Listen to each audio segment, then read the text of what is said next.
Admiral Chuck Yeager. That deserves some explanation because those Rolls-Royce engines, those Merlin engines, were unbelievably good, but they were made by hand, and they couldn't keep up with the production necessary to supply The airplane that has a name called the Swamp Fox. Now, the Swamp Fox goes back to the Revolutionary War against the United Kingdom. Rob, tell us some of the history of the guy who was actually the Swamp Fox. He obviously shunned by the bomber crew. Look at this, a 4-point precision hesitation.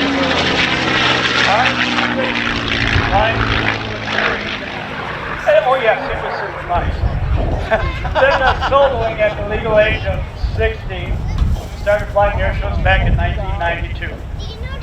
The airframe delivered to the 445th Fighter Squadron in Bakersfield, California, back in May of 1945. Served as active in guard unit. The last duty station was just south of here, Stanford Airport in Louisville, Kentucky. Went surplus in 57, came out of restoration in 2012, and painted in honor of Will Ward's last mount as he fought in World War II in England. And his little to the British, That's the right. Swamp Fox. Off the deck, up goes the nose.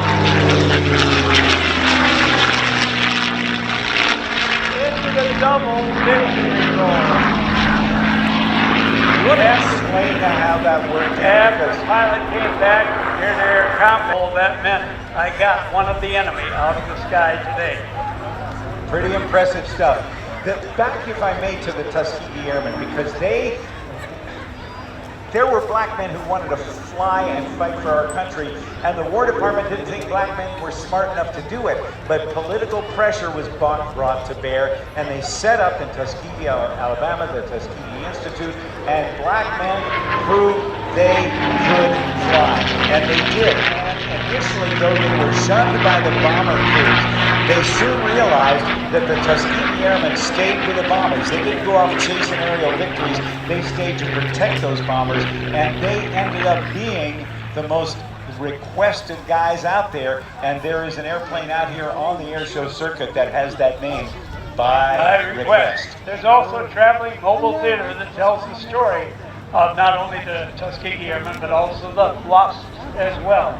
The women who flew the aircraft to get them into combat and into training in North America and around the world.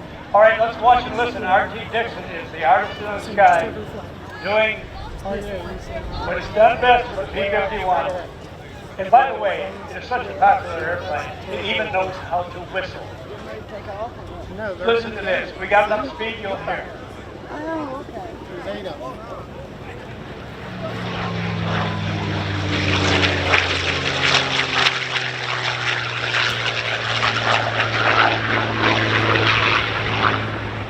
I heard just a little bit of that, Danny.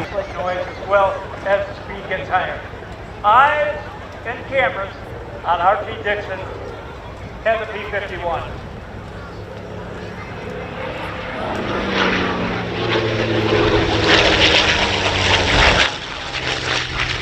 Of the over 15,000 of the aircraft that were said to have been manufactured, there are about 150 that still exist worldwide. However, at any given day, probably only 70 or 80 of those aircraft would actually get off the ground and fly. On takeoff,